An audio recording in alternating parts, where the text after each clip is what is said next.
control self-assessment. What is control self-assessment? Some other literatures you might see risk control self-assessment, that is RCSA. But for the sake of ISACA, we are interested in control self-assessment. What is control self-assessment? Without missing words, control self-assessment is making you guys experts in control in your own environment, right? So the process of control self-assessment is one thing that will enable you to become such an expert. So the question is, how is control self-assessment practice? What are the advantages? Those are the things you are going to look at. ISACA is not going to ask you whether you have ever been part of control self-assessment. They are not going to ask you all those things, you understand? But they expect you to know some things. That's what we're going to point out. For example, what are the advantages? Who are the people involved?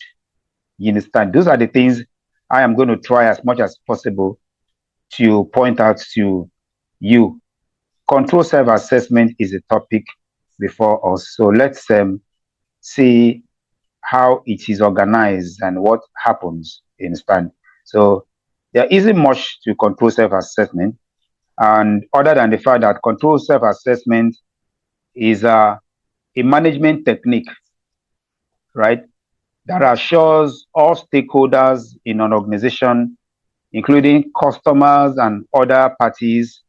Control self-assessment assures them that internal control system of the business is reliable.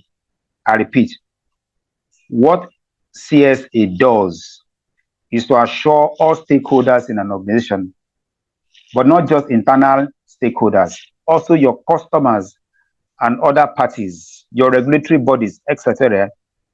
Control self-assessment assures them, right, that your internal control, internal self-controls, control self-assessment would assure them that your internal control systems are what?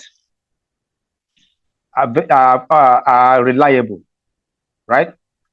It ensures that your employees, you in your various departments, CSA will ensure that employees are aware of the risk, right, to the business, to their departments, right? And they are able to conduct periodic proactive reviews of controls. That periodic proactive reviews of control that you guys in your various departments are able to conduct is what we are referring to as CSA. Going forward with my explanation on control self-assessment, I said that control self-assessment ultimately targets you, right? Because it ensures that eventually you, the employees of the various departments of that organization, becomes aware of the business and what? You are able to conduct periodic proactive reviews of controls. That proactive reviews of control, that periodic proactive reviews of control is what we call a CSA, right? So it's therefore a methodology that is used to review key business objectives, risks that are involved, right? And of course, risks that will stop your organization from achieving set objectives. Now, there are ways of conducting a CSA, and the main methods of conducting a CSA is through the deployment of simple questionnaires, right? Simple questionnaires to facilitated workshop or a hybrid of the two. The whole essence of deploying a questionnaire or using a facilitated workshop is to gather information about controls. So what happens is that if, for example, we want to conduct a CSA for your organization, I am assuming now that 11 or 12 of you in my call this morning are members of a particular department. Say you are all members of finance department, and I am trying to conduct a CSA for you, right? Me, the ISS auditor, now we are assuming that I am the only auditor here. You all are all members of the finance department. I, the auditor, we act as a facilitator, right? I will be the one to facilitate the conduct of that periodic proactive assessment called control self-assessment, right? So there are two ways I can get that done for you guys. One of the ways I can get that done for you guys is through the issuance or the administration of questionnaires to members of that department. And that will happen if I am not able to get all of you under one room, one umbrella, one room. So if I'm not able to gather 11 of you, 12 of you, 20 of you, 30 of you under one room, say in your boardroom or your department to conduct a CSA, then I will issue you with a questionnaire. Then you now respond to my questions, return the questionnaire to me, and then I now collate your responses. That is the use of questionnaire method. The second method is the use of facilitated workshop. Facilitated workshop means that I, Neri, the IS auditor, I'm able to get the 14 of you, the 12 of you under one roof, and then I now conduct a CSA for you. So let me just walk through quickly in 2 minutes how a CSA is conducted. So I gather you. Remember, I am the auditor. I am the facilitator of the whole process. So I gather you in your department, and I ask you the question, and I say, please identify all information system assets that you use in this department. I'm not going to make any input. So I'm just going to let you to brainstorm among yourselves, right? And then you now identify all the information system assets in your department. When that is done, I will now ask you to identify all the risk that these information, in fact, I would even ask you to identify, to classify these information system assets into 2 categories: sensitivity and criticality. I will leave you to brainstorm, right? You now come up with the 2 categories. Okay, this asset is what? Sensitive. Okay, this one is critical. Okay, this one is in between.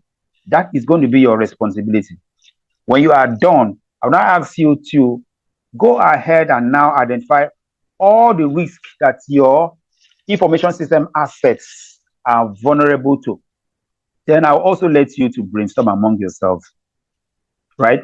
You now need to identify all the risks. I might even also ask you to do what? To categorize this risk. Perhaps I might now give you criteria. Okay, categorize this risk in the classification of high, low, medium. I'll let you do that. When you have done doing all this, and I'll ask, okay, finally, identify all the controls you think will mitigate all these risks that you have identified. I'll leave you to brainstorm and identify all the risks that you feel will mitigate all the risk that you have identified that your information system assets are in the first place susceptible to, vulnerable to.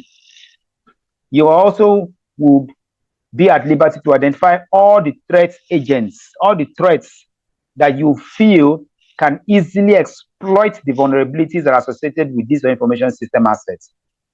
If we are doing this, is a process of using a facilitated workshop, right?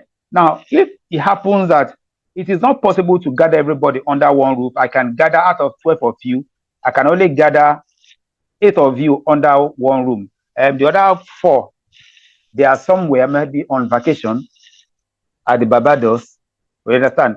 I can now mail out questionnaire to those ones. So they will now respond, send back to the questionnaire to me with their responses. I will now collate. That is a hybrid of the 2. So 3 methods of conducting a CSA. This is what ISACA would want to know that you know.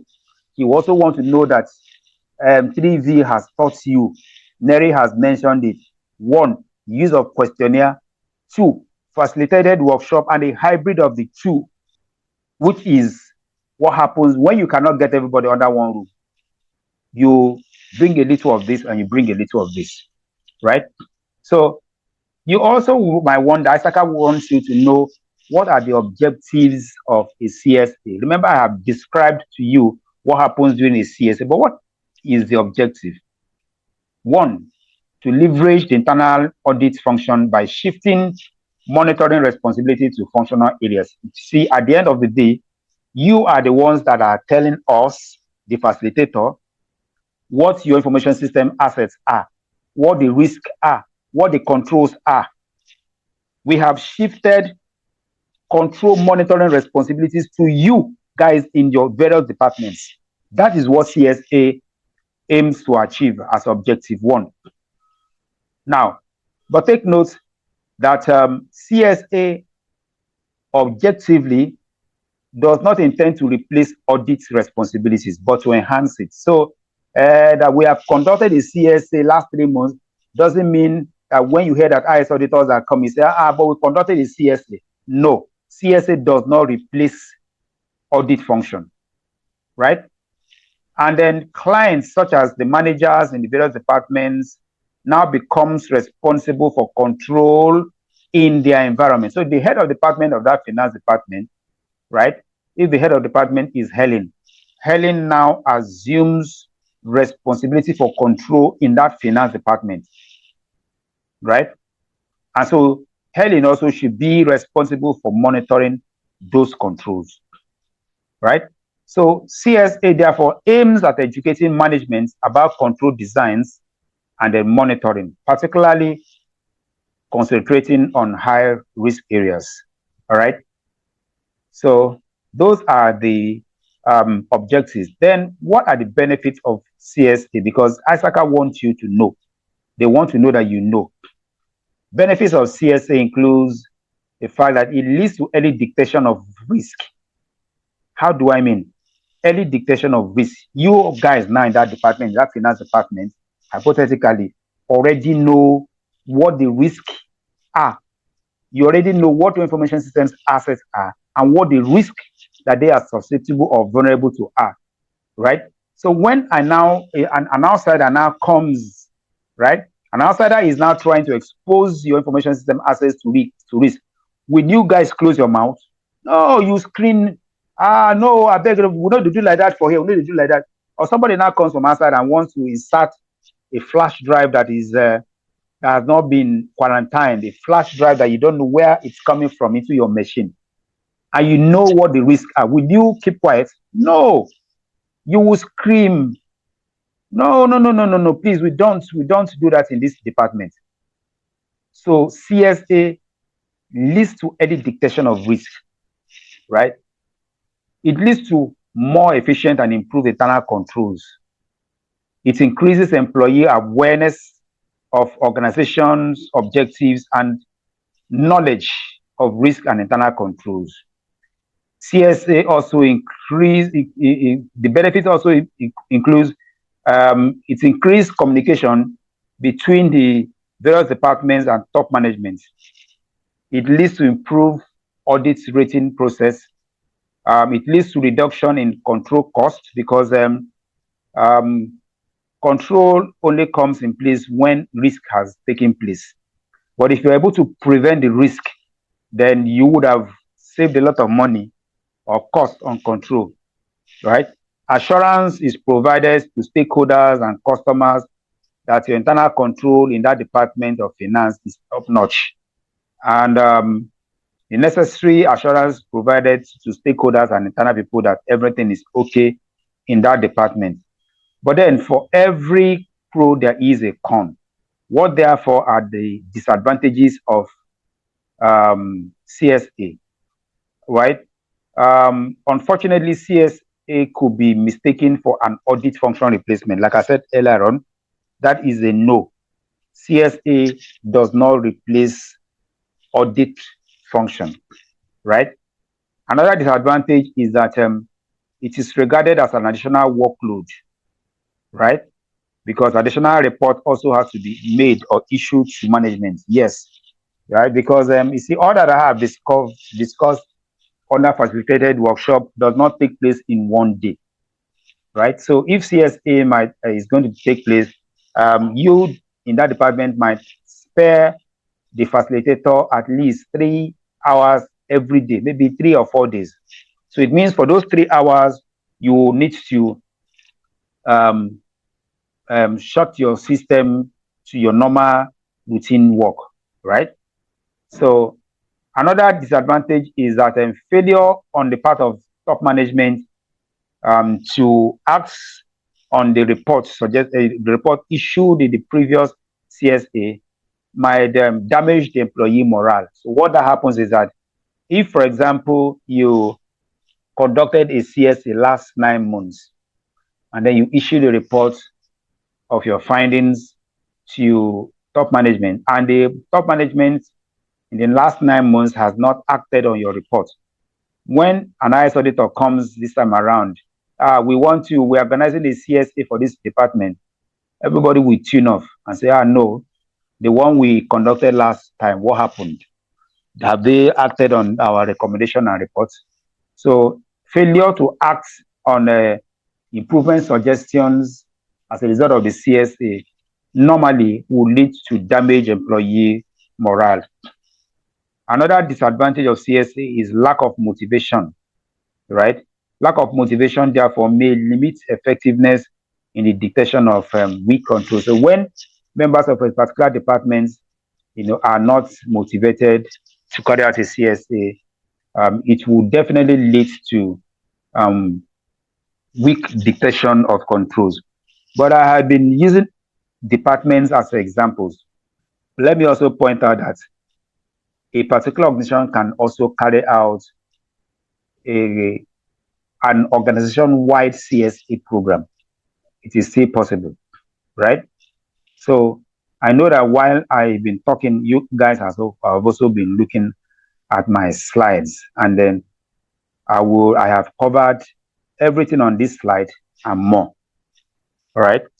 So these are also the advantages of the objectives of the CSA program that I have discussed. Like I said, I have covered all this, right? So measures of success will be determined on how it is planned, how it is employed, implemented, and of course, the monitoring process, right?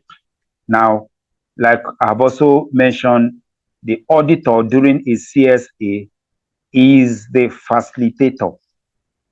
During a CSA, you, the IS auditor, you are the facilitator, right? So that's why it says here that when CSA programs are established, auditors become internal control professionals and assessment facilitators, right? Because you, the auditor, become the program facilitator, assessment facilitator, means that you just ask them questions and then you watch them brainstorm among themselves and come up with responses.